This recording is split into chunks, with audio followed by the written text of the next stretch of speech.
I often get asked what balloon sinuplasty is good for. And balloon sinuplasty was invented to help people that have chronic sinus conditions have a successful resolution of that.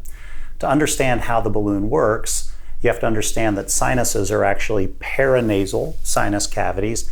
That means hollowed out cavities that surround the nose, and their purpose is to produce secretions which empty through a natural conduit into the nose. Those secretions will cause moisturizing of the lining so that the air that we breathe is filtered and humidified for the lungs to be able to exchange oxygen.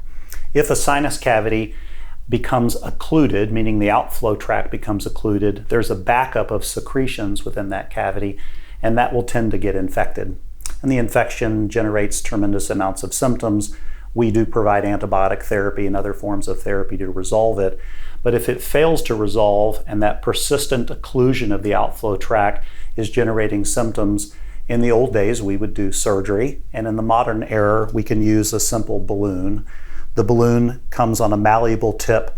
It has a light to illuminate the cavity to verify its position.